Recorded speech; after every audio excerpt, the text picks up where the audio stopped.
te encuentras en la profunda sombra del Palacio de Greenwich, y la calurosa mañana de julio de 1588 te envuelve con un aire pegajoso e inmóvil.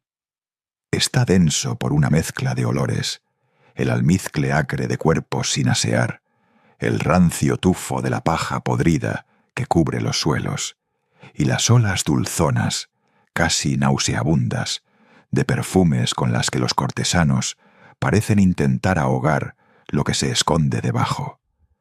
A través de las macizas y pesadas puertas de madera te llega un susurro amortiguado de seda y un murmullo bajo, casi ininteligible, de voces.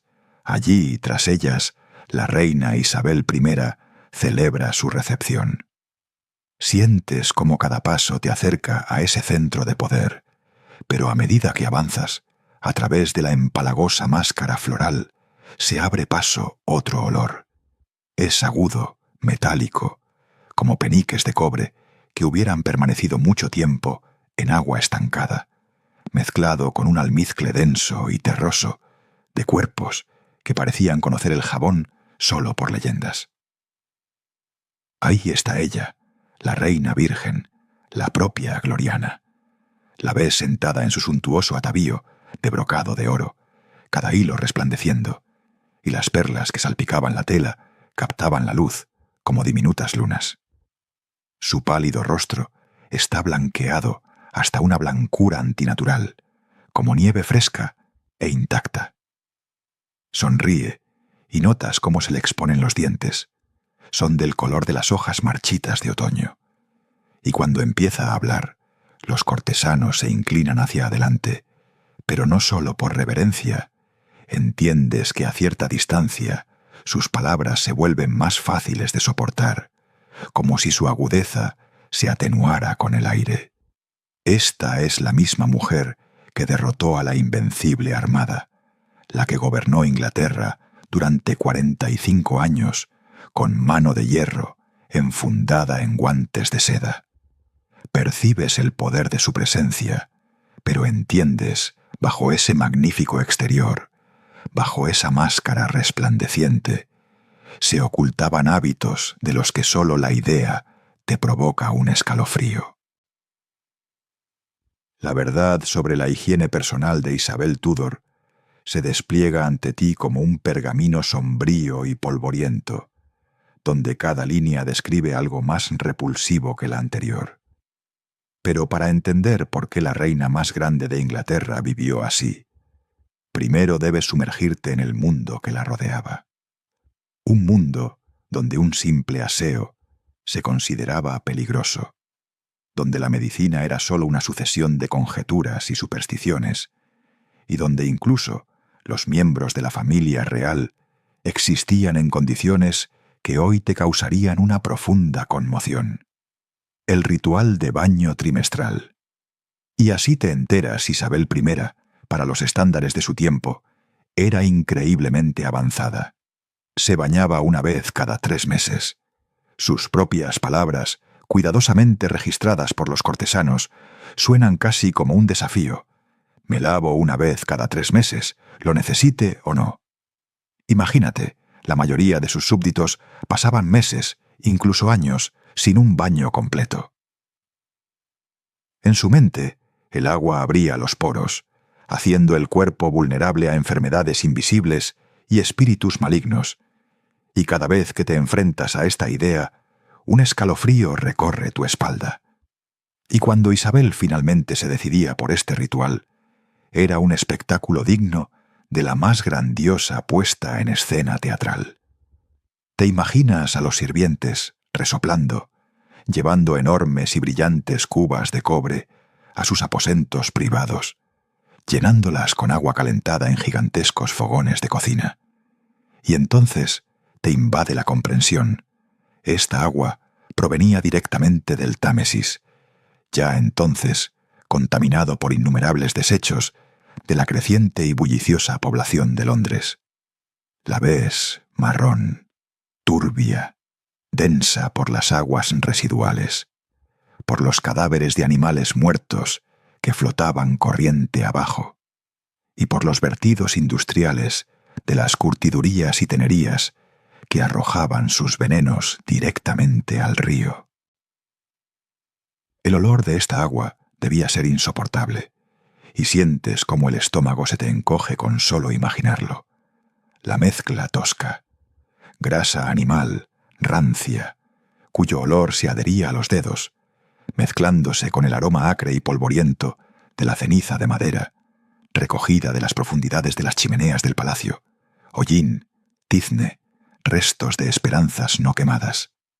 Y lejía. Al contacto con el agua, silbaba, escupiendo nubes de vapor que quemaban el aire. Eso era jabón.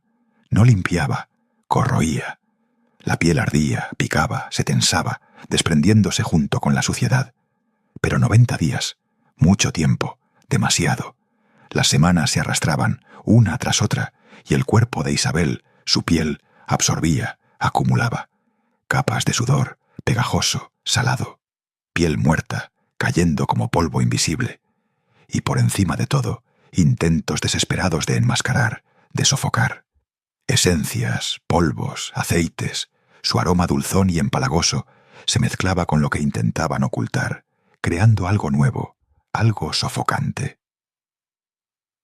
Al final de cada ciclo de 3 meses, los cortesanos, sus narices, su estremecimiento interior, sabían de la aproximación de la reina mucho antes de que el sonido de sus pasos, el susurro de la seda, llegara a sus oídos. El aire en los pasillos cambiaba, se espesaba. 1579. Los muros del palacio guardaban testimonios, apenas perceptibles, pero agudos. El embajador francés, su rostro, pálido por la tensión, su mano, apretando convulsivamente un pomander. Una pequeña bola ingeniosamente tallada, llena de hierbas aromáticas. Lo mantenía pegado a la nariz, apretándolo firmemente, para protegerse de alguna manera, para inhalar algo que no fuera. Su presencia, su olor, penetraba a través de la seda, a través del terciopelo, a través del pomander. Llenaba la habitación, pesado, sofocante, haciendo de cada respiración, cada palabra, cada movimiento, una prueba de resistencia.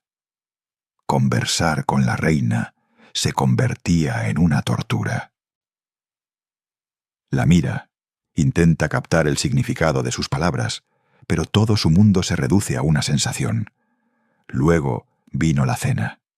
La luz de las velas parpadeaba sobre el oro, mezclándose con los aromas de la comida, pero todo se ahogaba. La esposa del embajador, su rostro de porcelana, de repente aún más pálido, los ojos muy abiertos, luego rodando lentamente hacia atrás. La respiración, corta, entrecortada. Se deslizó de la silla, su cuerpo se desplomó, cayendo al suelo con un golpe sordo, casi inaudible. No por el calor, como susurraban los cortesanos, no por el bochorno, sino por el olor abrumador y omnipresente que flotaba sobre la mesa real, sobre cada plato, sobre cada invitado. No había escape de él, pero había otra catástrofe, la dental. Conmocionó a toda Europa, convirtiéndose en objeto de chismes internacionales, susurros a puerta cerrada, preocupaciones diplomáticas. A los 40 años, sus dientes estaban completamente negros. No solo oscuros, sino negros como el carbón, carcomidos, plagados de caries. El aspecto de su sonrisa, cuando entreabría los labios para hablar o reír, era tan inquietante, tan impactante, que los embajadores extranjeros, con sus plumas chirriando sobre el pergamino, lo describían en informes detallados a sus reyes. El contorno de la oscuridad que emanaba de su boca. Todo comenzó con el azúcar, su adicción insaciable y devoradora. En el siglo XVI, el azúcar era más caro que el oro. Sus granos brillaban al sol como piedras preciosas, y poseerlo en abundancia significaba poder, estatus, grandeza. La dieta diaria de Isabel, mazapán, dulce, pegajoso, que se derretía en la lengua, violetas confitadas, su delicado aroma mezclado con la dulzura empalagosa, frutas confitadas, grájeas, vinos dulces, espesos como jarabe. Mordisqueaba azúcar, constantemente, durante todo el día. Los cristales se disolvían lentamente en la boca, bañando los dientes, impregnándolos, durante horas, implacablemente. Dulce cautiverio. No existía conocimiento de la higiene bucal, ni cepillo, ni hilo dental, nada que pudiera detenerlo. ¿El mejor cuidado disponible? Enjuagues periódicos, con vino o agua de rosas. Ambos, por supuesto, contenían azúcar, y ambos, en lugar de ayudar, solo aceleraban la destrucción. Los dientes de Isabel comenzaron a oscurecerse cuando tenía apenas 30 años. Primero, adquirieron un tono de ámbar oscuro, y luego, lenta, inexorablemente, a medida que la caries penetraba más profundamente, se volvieron negros, irreversiblemente negros. Como la noche. Sus dientes a veces se desmoronaban, esparciendo pequeños y afilados fragmentos. Cada mordisco resonaba con un dolor agudo y punzante, y entonces en los labios quedaban diminutos, negros y amargos fragmentos de esmalte ennegrecido. El dolor era insoportable, ardiente, penetrante, resonando en las sienes con un latido pulsante. A veces no podía comer alimentos sólidos durante días seguidos. Su garganta se negaba a dejar pasar nada que no fuera un caldo tibio e insípido, y medicinas líquidas y astringentes que dejaban un sabor amargo en la lengua. Los registros cortesanos, las susurrantes páginas de la historia, guardan testimonios de su gesto, la mano, pálida, casi transparente, apretada contra la mandíbula durante las apariciones públicas. Este gesto se convirtió en una señal silenciosa que cada cortesano aprendió a reconocer, la señal de la agonía dental que la atravesaba. El doctor John Dee, con sus ojos oscuros y penetrantes, recetaba remedios aterradores que helaban la sangre, enjuagues con orina, cuyo olor acre llenaba la habitación, perlas molidas, mezcladas con vino espeso, que chirriaban en los dientes como arena, y lo más terrible, hierro al rojo vivo, aplicado a la mandíbula para quemar la podredumbre. El silbido y el vapor, el olor a carne quemada que impregnaba el aire, y su propia respiración ahogada. A los 50 años, Isabel había perdido varios dientes por completo, quedando un vacío en su lugar, y los restantes se tambaleaban en sus alveolos, amenazando con caerse con cada palabra, con cada suspiro. El aliento de la reina se convirtió en leyenda. Su murmullo se extendía por toda la corte como una niebla venenosa. Los cortesanos lo describían como un olor a morgue, acre, pesado, rancio, y peor que el olor de un campo de batalla después de 3 días bajo el sol abrasador, cuando el hedor dulzón y putrefacto se elevaba de la tierra, envolviéndolo todo. En 1590, el embajador veneciano, un hombre acostumbrado al lujo y a los aromas exquisitos, escribía sus palabras llenas de repugnancia y asombro. Los dientes de la reina están tan negros y podridos que es sorprendente cómo puede hablar. El olor de su boca me obligó a respirar por la boca durante toda nuestra audiencia para no inhalar ese hedor fétido. Sentía cómo el paladar se le secaba y el estómago se le contraía convulsivamente. Su famoso cabello rojo, símbolo de su naturaleza fogosa, era en gran medida una ficción después de los 30 años. Había desaparecido, oculto bajo enormes pelucas que, por sí mismas, se convirtieron en una fuente de pesadillas higiénicas. La caída del cabello de la reina fue causada por los pesados cosméticos a base de plomo que se aplicaba en el rostro en una capa gruesa, logrando una blancura cadavérica, así como por varios remedios que utilizaba, intentando restaurar sus rizos naturales pero solo agravando su caída. El cabello para estas pelucas provenía de campesinas que vendían sus trenzas para alimentar a sus familias, y a menudo estaba sucio, enredado, infestado de piojos. Los métodos de limpieza eran rudimentarios, a veces solo quemando ligeramente el cabello sobre el fuego, dejándole un olor a humo y a cabello quemado. Las pelucas se cosían a bases de seda o lino con finos hilos de tendones animales, equipadas con alfileres y peines metálicos que se oxidaban por la constante exposición al sudor que penetraba a través de la tela. El estado del cuero cabelludo de Isabel solo agravaba sus sufrimientos. La intoxicación por plomo le había dejado el cuero cabelludo cubierto de llagas supurantes y lesiones dolorosas. El uso constante de pelucas pesadas impedía una curación adecuada, creando un círculo vicioso de infección e irritación que persistió durante toda su vida.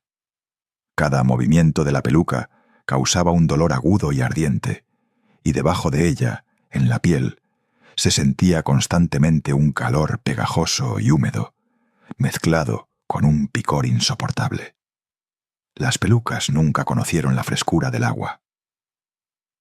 Solo las púas secas del peine se abrían paso a través de su pesada masa, levantando nubes de polvo que se asentaban como un polvillo blanquecino sobre las capas de meses de sudor, grasa y hollín urbano absorbido. Bajo esa belleza muerta, en el cálido y húmedo cautiverio del cabello artificial, se descomponía materia orgánica, entrelazándose con la dulzura empalagosa de perfumes rancios. Todo esto creaba un aroma sofocante e incomparable, acre, pegajoso, casi palpable. Era un presagio, una señal invisible que los cortesanos reconocían sin error. La reina se acerca. Debajo de las pelucas, en ese ambiente sofocante y húmedo, los piojos prosperaban.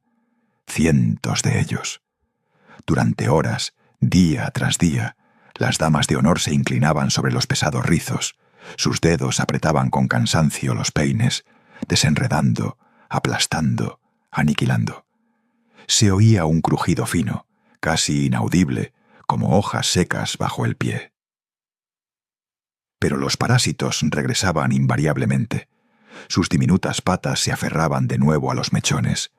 Sus picaduras provocaban un picor incesante y enloquecedor, que era imposible de calmar. El olor que impregnaba la tela de las pelucas era tan penetrante, tan denso, que permanecía en las estancias de Isabel mucho después de que su figura desapareciera por la puerta. Flotaba en el aire como un pesado manto, exigiendo el espeso y dulzón humo de incienso para sofocarlo de alguna manera, o el viento fuerte y fresco de las ventanas abiertas de par en par para expulsarlo. Su vanidad, su apego fanático al cabello, eran sólo un reflejo de su negación total de su verdadero estado. Podía jactarse con entusiasmo de sus hermosos rizos rojos, de su supuesto esplendor, sin notar, o fingiendo no notar, las risas apenas disimuladas, las miradas frías y conocedoras. Los embajadores extranjeros, maestros de las observaciones sutiles, describían sus pelucas en sus despachos con una alegría apenas disimulada. Sus palabras, al parecer, destilaban una ironía mordaz. El maquillaje de plomo era su prisión. El ritual diario que transformaba su rostro en la característica blancura inerte se lograba aplicando cerusa, una pasta de plomo blanco y vinagre. Con cada capa, esta mezcla tóxica la estaba matando lenta pero implacablemente. Cada mañana, un pincel de pelo animal, duro y punzante, aplicaba esta pócima corrosiva, capa tras capa, creando una costra gruesa que con el tiempo se agrietaba y se desprendía, como yeso viejo y desmoronado. El plomo, la base de este veneno, provenía de las minas de Cornualles, donde cada respiración de los trabajadores era un paso hacia la muerte ineludible. Molido, hasta convertirse en un polvo finísimo, flotaba en el aire de las estancias de Isabel como polvo invisible, asentándose en los muebles, en las cortinas, en todo lo que la rodeaba. El vinagre, hecho de vino agrio y rancio, añadía a la ya agresiva mezcla una acidez penetrante y acre. Le corroía la piel, haciéndola susceptible, manteniendo el veneno en el cuerpo, permitiendo que se absorbiera lentamente, penetrando más profundamente. El proceso de aplicación era una tortura. La pasta fría y pegajosa quemaba al contacto, provocando lágrimas involuntarias que corrían silenciosamente por sus mejillas, disolviéndose en la masa blanca. La piel debajo se ponía de un rojo intenso. Durante 1 hora debía permanecer inmóvil, silenciosa, petrificada, mientras la cerusa se secaba lentamente, transformándose en una costra densa. Ni una palabra, ni un sorbo de agua, ni una miga de comida, solo la espera. Cuando la pasta finalmente se endurecía, formaba una máscara, perfectamente lisa, gélida, impecablemente pálida, hermosa, pero repugnante en su esencia. Bajo esa superficie engañosa, su propia piel viva se estaba destruyendo, descomponiendo sistemáticamente. Durante el día, la máscara inevitablemente se agrietaba. Cada movimiento de los músculos faciales, cada respiración, cada emoción que se asomaba por un instante, dejaba en ella finas grietas, como telarañas. Se requerían retoques constantes, una revisión minuciosa en el espejo frío y despiadado. Isabel nunca se quitaba el maquillaje por completo. En su lugar, aplicaba nuevas capas sobre las viejas, creando superposiciones de varios, incluso 10 milímetros de grosor. Cuando intentaba quitar la cerusa, la mezcla endurecida se resistía y tenía que rasparla con peines duros de marfil. Se oía un sonido seco y rasposo, y a menudo, junto con el veneno, se desprendía también la piel, dejando debajo arañazos sangrantes y dolorosos que a la mañana siguiente se cubrían con una nueva y ardiente capa del mismo veneno. El plomo penetraba en cada célula, asentándose en los huesos con un frío pesado, envenenando la misma fuente de su ser. La fatiga crónica la abrumaba como una manta de hierro, encadenando sus movimientos, embotando su voluntad. Los pensamientos se le confundían, se le escapaban, dejando tras de sí solo sombras fantasma de recuerdos, y el estado de ánimo, como mercurio, oscilaba de una calma gélida a una llama abrasadora. El cabello la abandonaba, pegándose a la almohada, a la tela del vestido, dejando mechones lamentables en sus hombros. Los dientes, antaño firmes, ahora apenas se sostenían, oscurecidos, flojos, respondiendo con un dolor sordo a cada mordisco.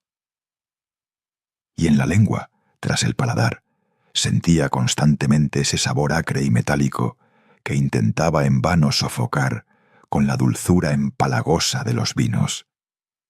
Bajo la gruesa capa de la máscara blanca, que se desmoronaba y caía con cada movimiento, su propia piel estaba carcomida por úlceras, cubierta de cicatrices irregulares y manchas oscuras de pigmentación, que con cada año se volvían más oscuras, más profundas. Los labios de la reina, rojo escarlata, estaban pintados con cochinilla, insectos triturados, mezclados con aceites.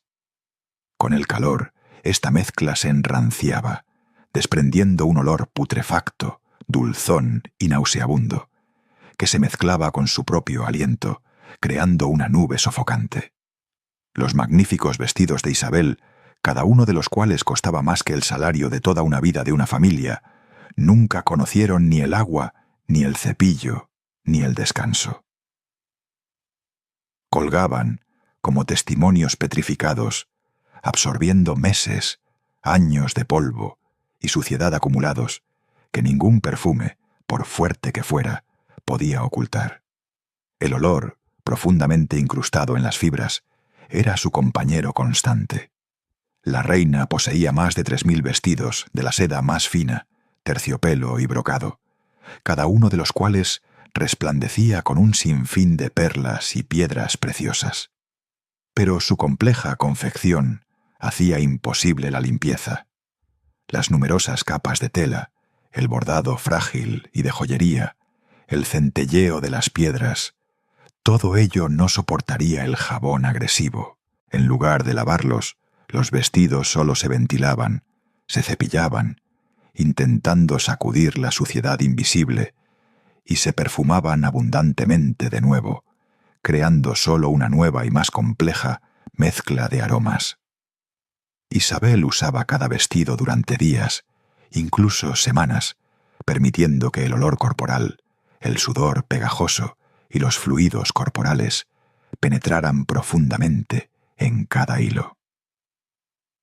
Los ricos y pesados materiales absorbían estas sustancias como esponjas, convirtiéndose en registros vivientes de sus funciones corporales, de su inevitable presencia. El proceso de vestirse duraba horas, requería de numerosos sirvientes, cuyos pasos silenciosos y susurros apenas rompían el silencio matutino. Primero se ponía una camisa, ropa interior de lino que rara vez se lavaba, que con el tiempo se ponía amarilla, se endurecía por el sudor incrustado, arañando la piel de forma desagradable. Encima, como una jaula de prisión, se ajustaba un corsé de barbas de ballena y acero, tan ajustado que cada respiración se convertía en un esfuerzo. Un apretado aro de acero oprimía las costillas, expulsando el aire, dejando solo suspiros cortos e intermitentes, y la digestión se ralentizaba, causando una constante incomodidad. Nunca se lavaba, convirtiéndose en un caldo de cultivo para bacterias, una amenaza invisible pero palpable. Los vestidos de Isabel, especialmente los de telas claras, blanco deslumbrante, plateado, dorado suave, eran particularmente vulnerables a las manchas. Cada marca, cada gota, incluso la más diminuta, como una sola gota de vino, era visible desde el otro lado de la habitación, como una marca vergonzosa. El peso del vestido, cuando estaba completamente adornado con joyas, a veces superaba los 20 kilogramos, creando dentro de él un verdadero efecto invernadero. Esto retenía el calor y la humedad, causando una sudoración abundante e incontenible que era absorbida de inmediato por las capas más internas de la tela, volviéndola pegajosa, pesada, empapada. Sus medias, antaño delicadamente lisas, de seda o lana fina, ahora apenas se sostenían en sus pies. Los finos hilos se desprendían, dejando ver uñas amarillentas, como hueso viejo, bajo las cuales la suciedad oscura y seca se había incrustado, formando parte de la carne. Los zapatos, antaño brillantes, ahora estaban deformados. Su cuero había oscurecido por el polvo y el sudor incrustados. Dentro, en lo más profundo, vivía un olor persistente y dulzón, pegajoso y pesado, como moho, que envolvía el aire incluso cuando el calzado simplemente permanecía en un rincón, intacto, pero exhalando aún así su malestar. Por ciertos vestidos, Isabel sentía un apego extraño, casi obsesivo. La tela pesada, antaño lujosa, ahora se sentía en la piel como un tejido áspero y rancio. Durante días se negaba a cambiárselo, repitiéndose que era su favorito, que le traía buena suerte. Sus dedos tocaban involuntariamente el cuello, sintiendo la fina capa de polvo incrustada en el patrón. Con cada hora, con cada día, la suciedad se acumulaba, convirtiéndose en parte de la tela, parte de ella misma. El olor a humedad y polvo viejo la perseguía, envolviendo cada paso, cada respiración, con un velo sutil. El sistema digestivo de Isabel no era solo una fuente de incomodidad, era una pesadilla constante y opresiva que se filtraba a través de todos los intentos de mantener las apariencias, dejando tras de sí no solo mal aliento. La dieta rica y excesivamente abundante, la ingesta constante de medicinas y, lo más importante, el estrés incesante y opresivo del reinado, todo esto creaba las condiciones ideales para el caos dentro de su cuerpo. La tensión constante, como un nudo apretado, le oprimía el estómago, haciéndolo doler, palpitar. Las comidas reales duraban horas. Las mesas se doblaban bajo el peso de los platos. Carnes asadas doradas y rezumantes de grasa, salsas espesas y aceitosas, postres empalagosos, vinos pesados y cerveza amarga. Cada bocado estaba abundantemente especiado, picante, embriagador, destinado a enmascarar el sabor apenas perceptible, pero persistente, del deterioro. Los métodos de cocción eran rudimentarios. No podían destruir las innumerables bacterias que prosperaban en la era anterior a los refrigeradores, e Isabel lo sentía. El sabor a metal, mezclado con las especias, permanecía en la lengua. Particularmente problemáticos eran sus platos favoritos. Carnes grasas y duras, cisne asado, venado, se digerían pesada y dolorosamente, dejando una sensación de tener una piedra en el estómago. Un dolor persistente se extendía por el abdomen.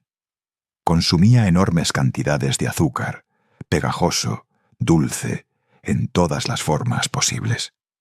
Alteraba el equilibrio natural y frágil del organismo, causando un dolor punzante en los dientes que se intensificaba con cada día, con cada nueva porción de dulces. Sus hábitos alimenticios eran tan destructivos como la elección misma de los alimentos. Rápido, siempre demasiado rápido, bocado tras bocado, casi sin masticar.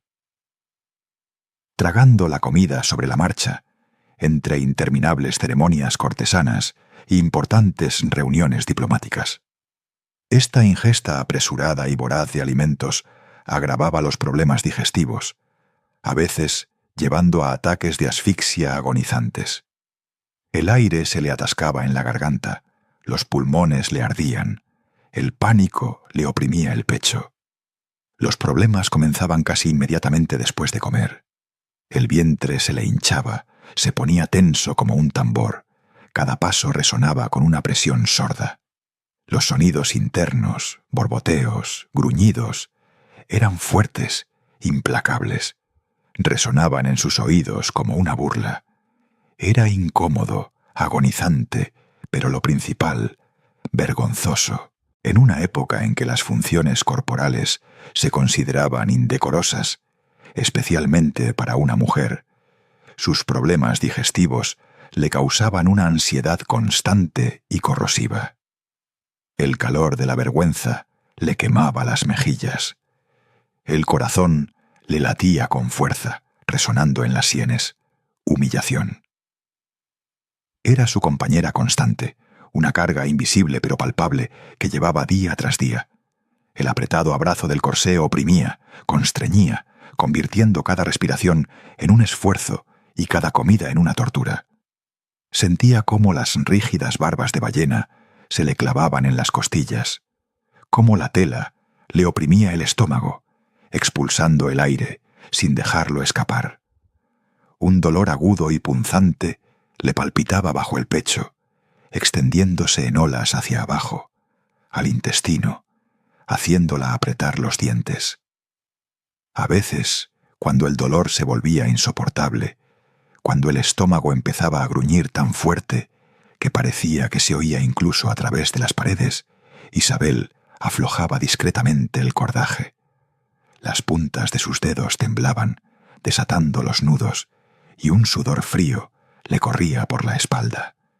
Era indecoroso, inaceptable, vergonzoso. Una pequeña locura, cuidadosamente oculta a todos, que ningún cortesano, ninguna sirvienta debía descubrir. Los olores eran legendarios. Un velo invisible y sofocante que la seguía, penetrando a través del perfume, a través de los aromas de rosas frescas y vino caro. Los cortesanos, como marionetas bien entrenadas, desviaban la mirada cortésmente, sus rostros petrificados en máscaras de indiferencia atenta, mientras el aire se llenaba de algo acre, algo sulfuroso, algo que le hacía arder las mejillas de vergüenza.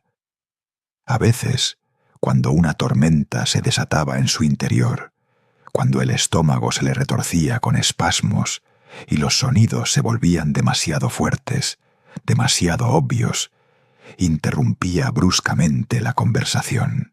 Indisposición, dejaba caer, y con una voz que parecía pertenecer a otra persona, a alguien sano e inmaculado, ordenaba que la retiraran.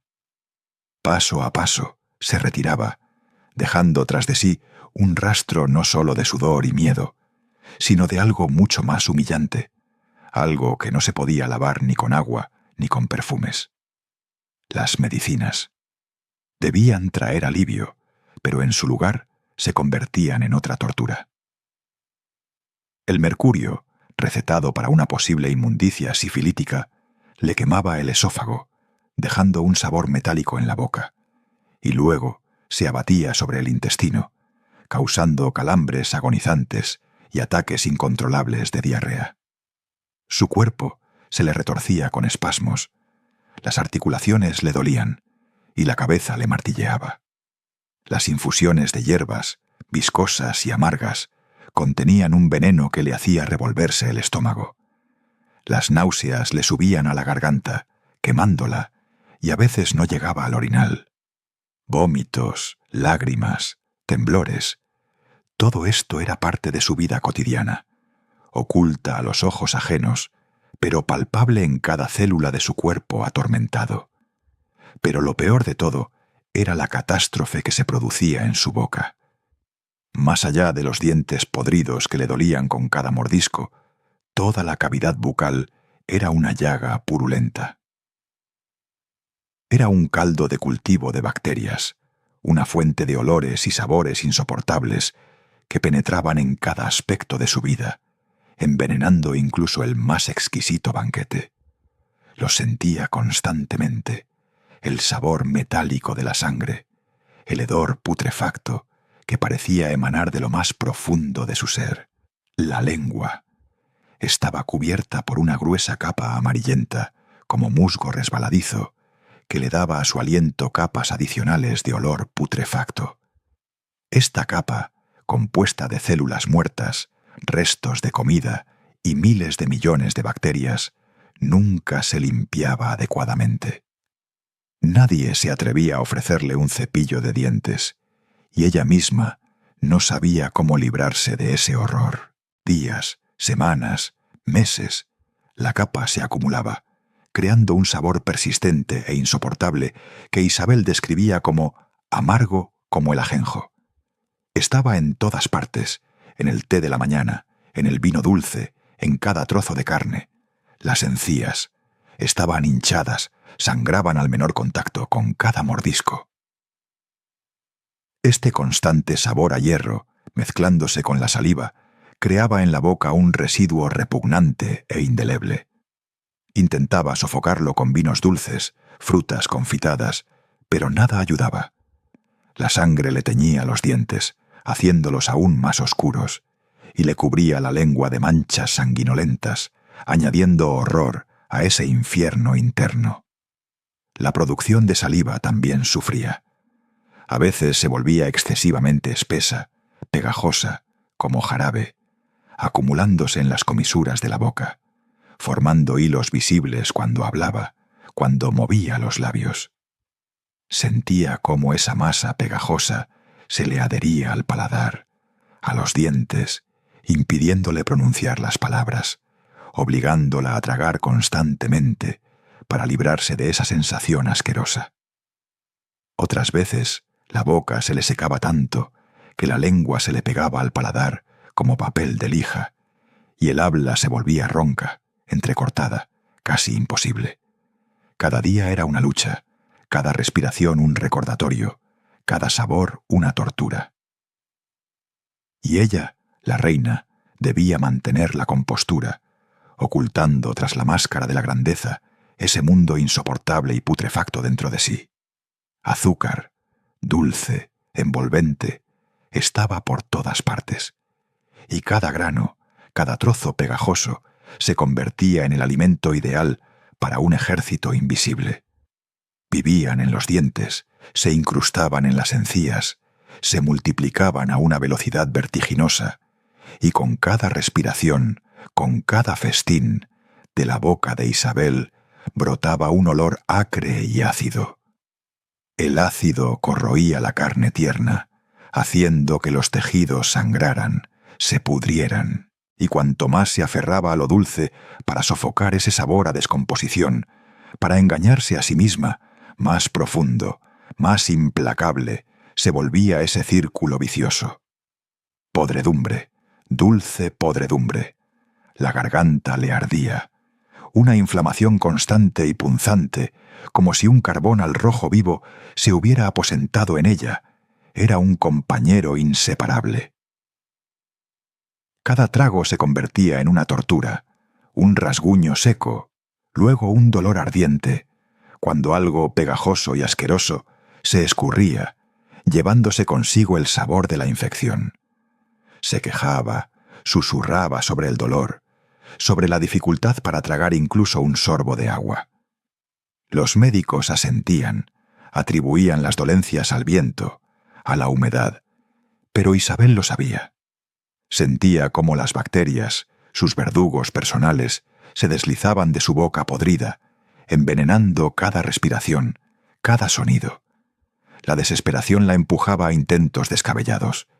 Masticaba hierbas, hojas de menta ásperas y rugosas, ramas de romero agrias y picantes.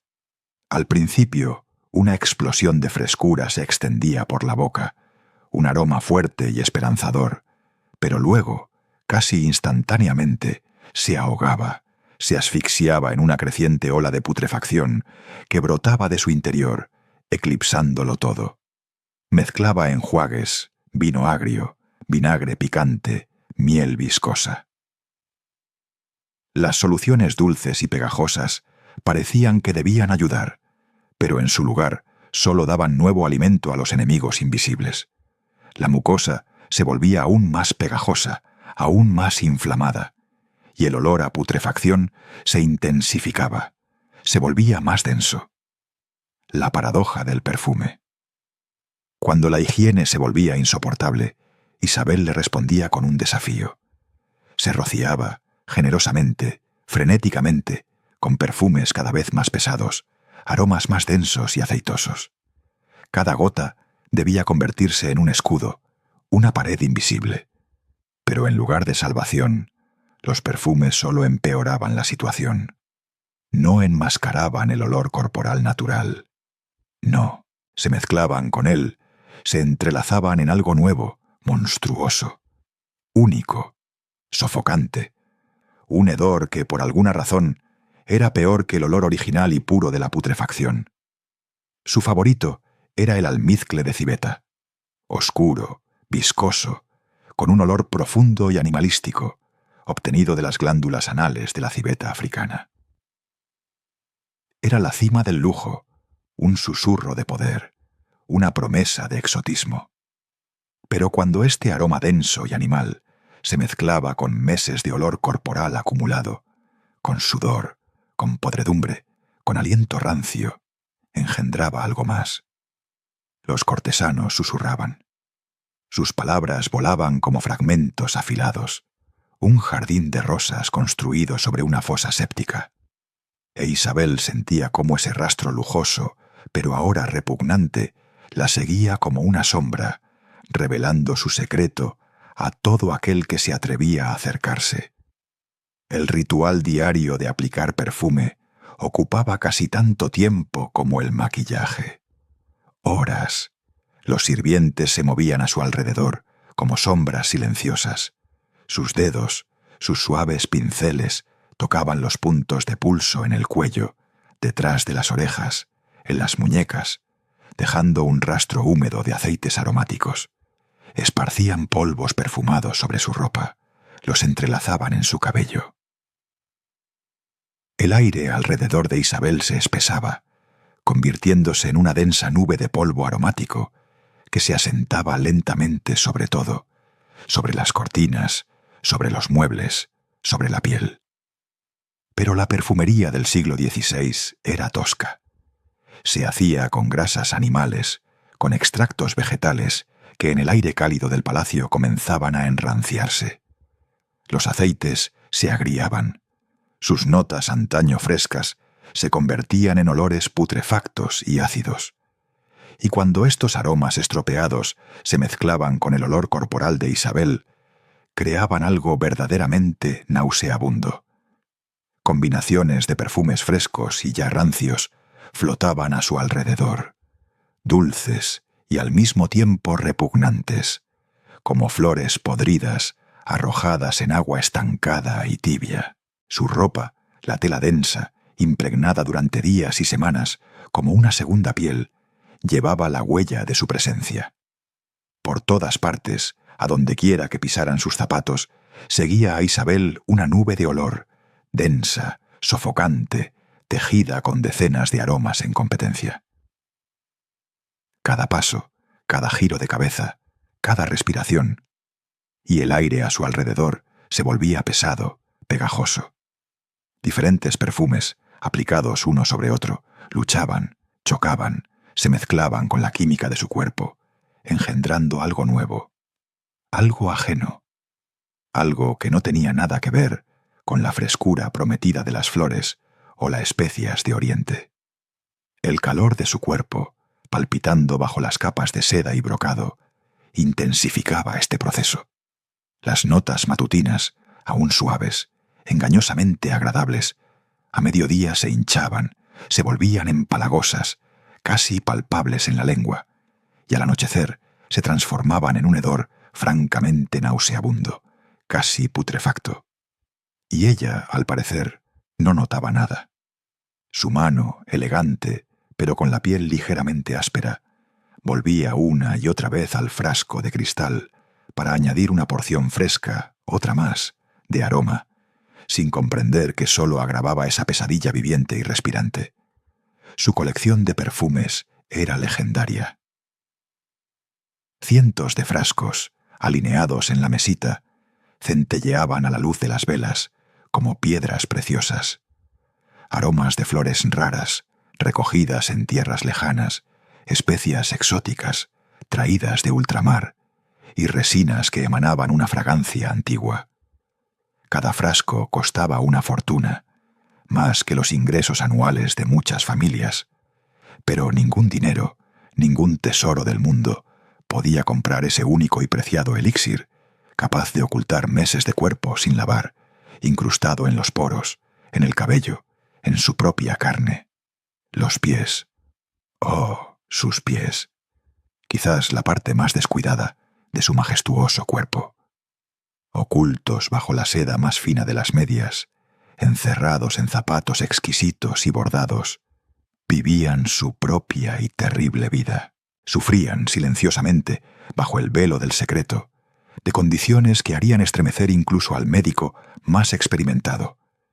Isabel, la reina, la soberana, llevaba en sus zapatos una fuente de dolor constante y punzante, una fuente de una vergüenza profunda e inexpresable.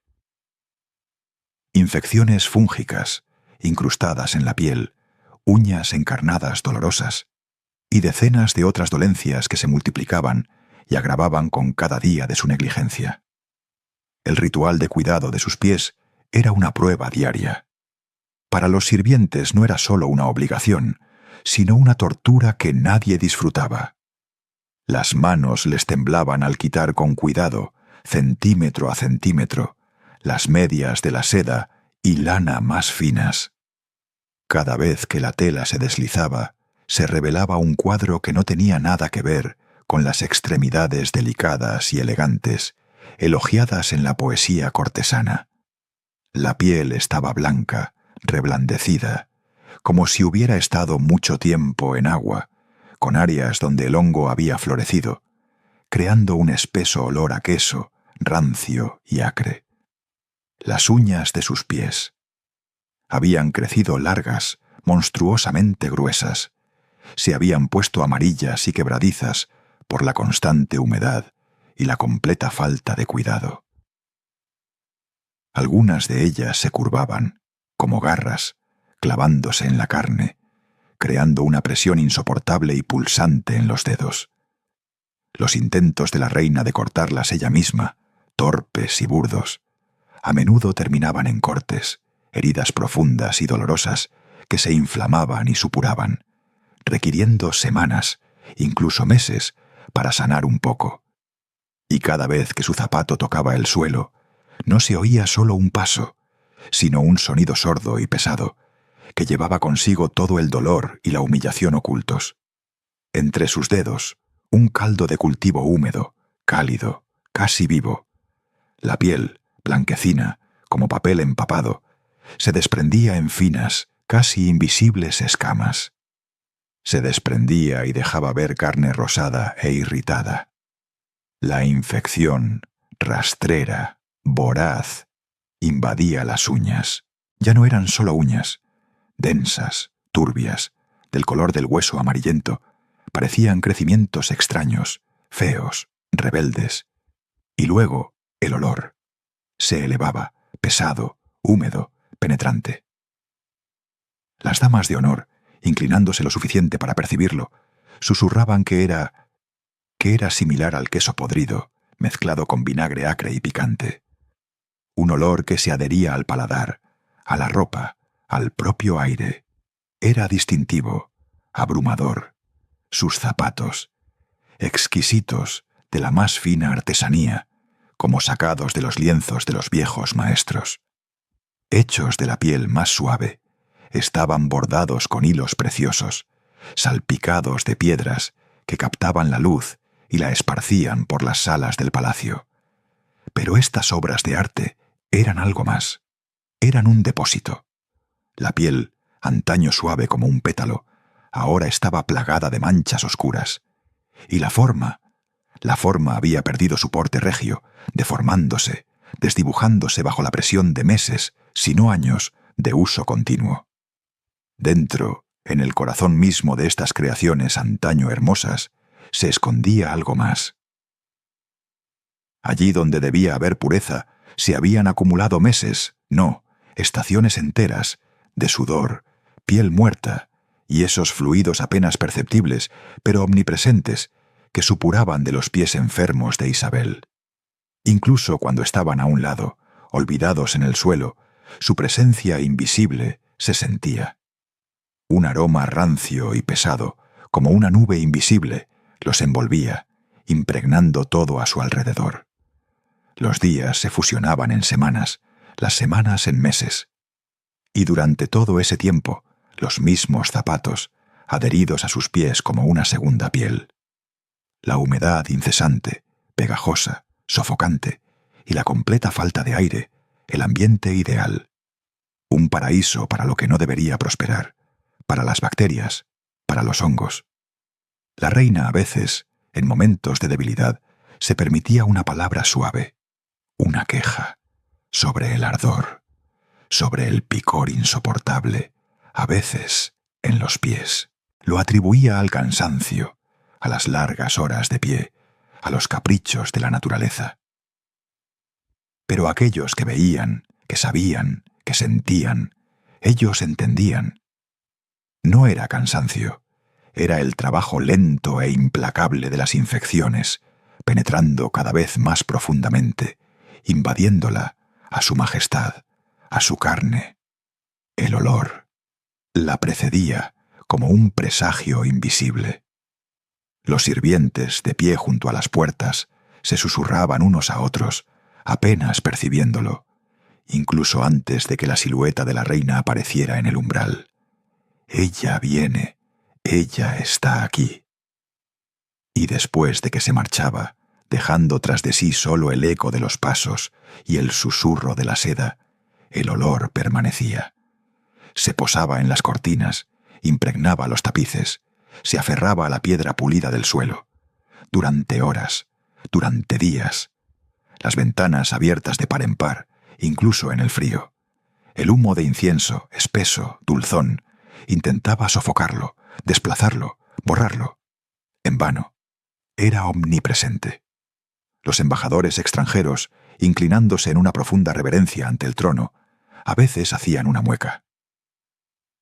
La perplejidad se asomaba en sus miradas. Un olor extraño, inexplicable, parecía emanar directamente del suelo, envolviéndolos mientras esperaban la audiencia.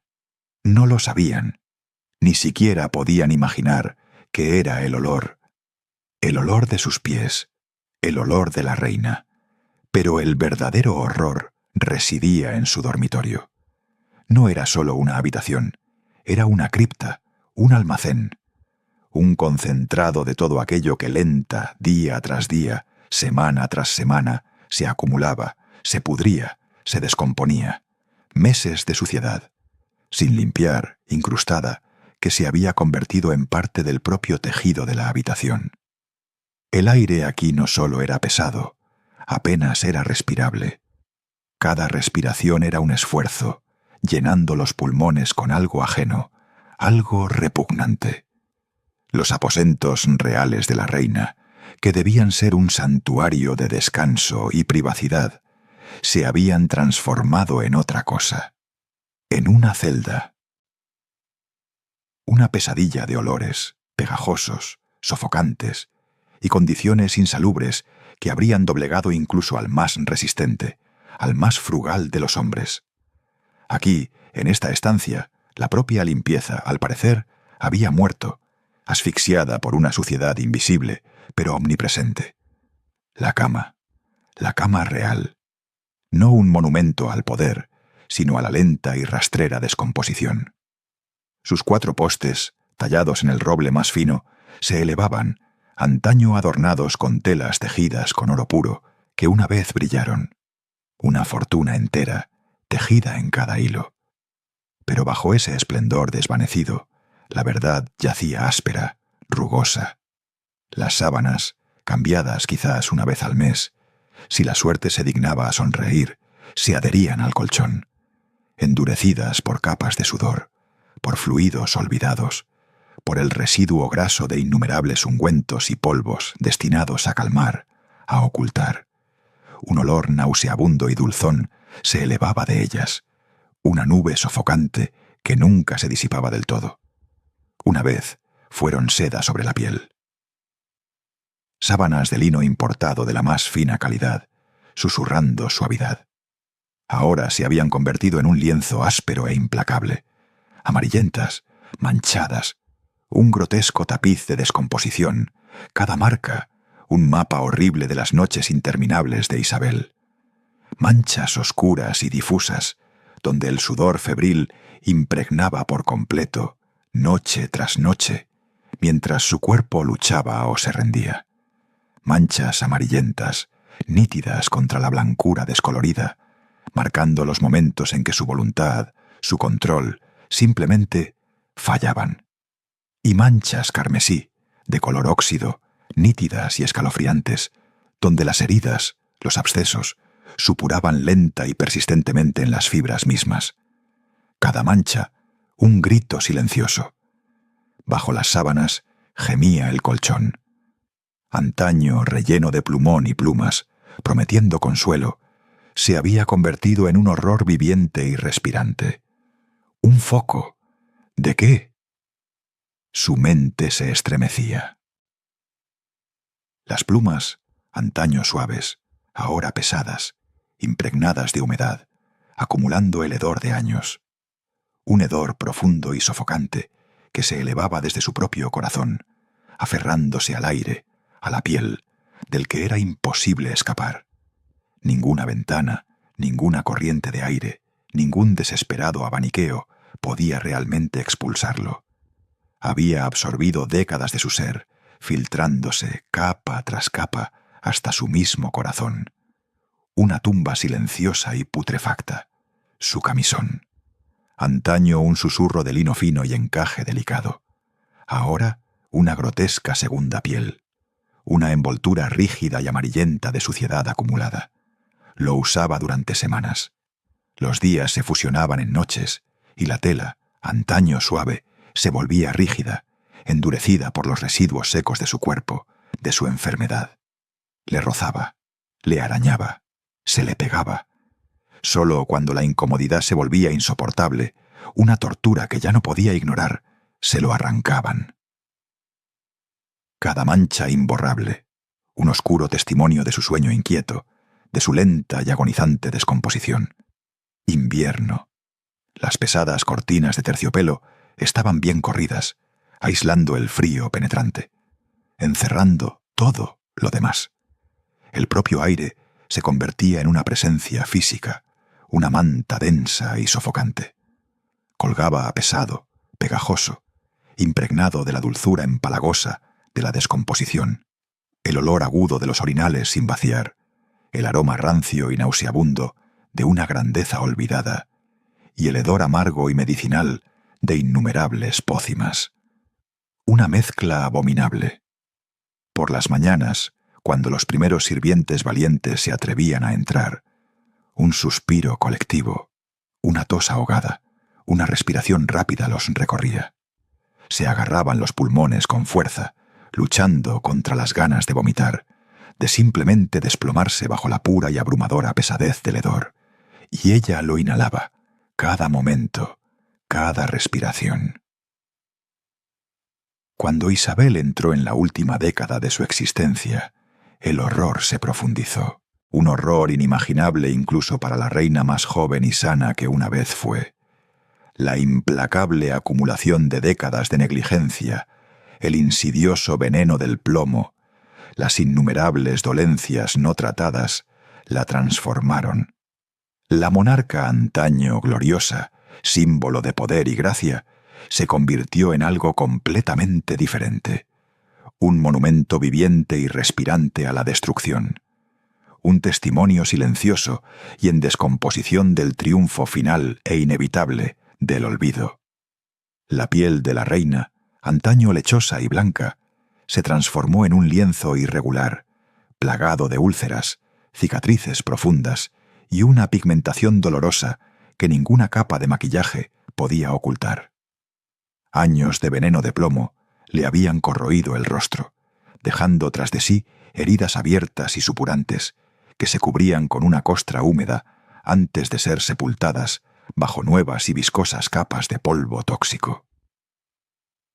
Bajo esa máscara, su tono de piel natural adquirió un tono enfermizo, amarillo verdoso, un testimonio silencioso de un hígado destrozado y tormentos internos, causados por años de tratamiento inadecuado y escasa nutrición. La caída del cabello de Isabel se volvió total, dejando su cuero cabelludo como un paisaje carcomido de úlceras infectadas y tejido cicatricial. Las pelucas que usaba se volvían cada vez más pesadas, más elaboradas, intentando engañar al mundo, compensar la calvicie total, pero su presión constante y su peso insoportable solo agravaban el sufrimiento del cuero cabelludo. A veces, durante las apariciones públicas, donde cada mirada estaba clavada en ella, se la veía rascándose la cabeza con desesperación y espasmos, incapaz de contenerse, arrancándose las costras, dejando finos hilos de sangre, creando nuevas y ardientes heridas que tardaban semanas en sanar. Los dientes restantes estaban tan flojos que apenas podía masticar, incluso alimentos blandos. Su dieta se redujo a caldos escasos, pan ablandado y medicinas líquidas amargas, pero incluso la comida más simple a veces le causaba un dolor insoportable, haciéndola dar un grito. La infección constante y putrefacta en su boca se extendió lenta pero inexorablemente, invadiendo la garganta y los senos paranasales, causando una inflamación crónica y opresiva que convertía cada palabra en una tortura y cada respiración en un sonido agonizante y ronco. El olor corporal de Isabel alcanzó un nivel de intensidad casi sobrenatural. Se espesaba a su alrededor, se volvía denso, casi palpable. La combinación de piel sin lavar, heridas purulentas, el hedor de los dientes podridos y los perfumes rancios y ya desvanecidos creaba una mezcla sofocante que los cortesanos describían en susurros como el olor de la propia muerte. Su presencia se podía sentir desde las habitaciones contiguas. Un rastro sutil y acre anunciaba su aproximación, y los sirvientes, al oír el chirrido lejano de sus pesados zapatos sobre el parqué, a veces se apresuraban a huir, intentando evitar ese olor. El estado mental de la reina se deterioró constantemente, posiblemente debido a la lenta intoxicación por plomo y las toxinas acumuladas en el cuerpo. A veces olvidaba conversaciones recientes, sus palabras se repetían interminablemente, aferrándose a lo mismo, o caía en ataques de ira furiosos e incontrolables por ofensas insignificantes, según ella. Su comportamiento se volvía cada vez más errático, impredecible, y a los cortesanos les resultaba casi imposible gestionar la rutina diaria que una vez había sido meticulosamente organizada. Cuando Isabel Tudor murió el 24 de marzo de 1603 en el Palacio de Richmond, en la cámara mortuoria reinó un silencio profundo y opresivo. La mujer que dominó la política inglesa durante casi medio siglo se había ido, y con ella se derrumbaron las ficciones cuidadosamente construidas que ocultaban sus desastres higiénicos a la vista pública. Las consecuencias de su muerte revelaron toda la magnitud de los problemas que tan cuidadosamente se habían ocultado durante su vida, dejando tras de sí solo un amargo olor a putrefacción y secretos inconfesables. Te quedas de pie. El aire aquí dentro del palacio sigue siendo pesado. Está impregnado de un olor pegajoso, sofocante, olor a algo podrido, moribundo, un olor que no se ha disipado en largos meses. Ves cómo el polvo se asienta sobre los tapices abandonados. Las sombras se espesan en los rincones de las habitaciones donde ella una vez vivió y murió. Sus retratos, radiantes e imponentes, contrastan bruscamente con lo que, según se dice, descubrieron los sirvientes cuando tocaron su cuerpo, preparándolo para su último viaje. Estás aquí de nuevo, una mañana de verano. El sol acaricia el dorado del palacio de Greenwich, y el aire que respiras parece puro, ligero. Solo trae un delicado y dulce aroma a rosas de los jardines cuidadosamente mantenidos que se extienden a su alrededor. El horror, al parecer, ha sido limpiado, pulido hasta el brillo, al igual que esas fachadas doradas que ahora solo ocultan una verdad ideal y embellecida. Sientes el calor de la piedra bajo tus dedos, la suavidad de una mentira pulida, pero escucha, extiende la mano, siente cómo el viento, que pasa a través de las antiguas y ásperas piedras, te roza la piel. No solo trae el olor a rosas, ¿lo oyes? Un susurro. Son las voces de sirvientes muertos hace mucho tiempo. Sus palabras se disuelven en el aire, pero su significado es claro: horror. Oyes los suspiros ahogados de los embajadores conmocionados, su pregunta muda, su vergüenza. Y a través de este susurro, a través de estos suspiros, percibes una respiración apenas perceptible, entrecortada, dificultosa. La respiración de la reina, la que demasiado tarde se dio cuenta. Algunas coronas. ¡Ay, qué pesadas son! Algunas victorias cuestan más que cualquier derrota. El precio. Su enemigo no fue España ni Francia. No, ahora lo entiendes. Su mayor enemigo fue el espejo. No reflejaba su grandeza, sino el terrible precio de la negación. Reflejaba el precio que paga la carne mortal cuando se le niega lo más básico. Ella decía que se casó con Inglaterra, pero murió en absoluta soledad, ligada solo a su propia y lenta descomposición. Sientes cómo ese eco te atraviesa. El reino que dejó se vio obligado a abrir todas las ventanas, todas las puertas, para ventilar cada rincón de los palacios, para expulsar el hedor pegajoso. Se vio obligado a empezar de nuevo, esperando desesperadamente que el reinado del nuevo rey trajera aire fresco, que oliera diferente, que oliera más dulce que esos largos 45 años, impregnados de la putrefacción de la última reina.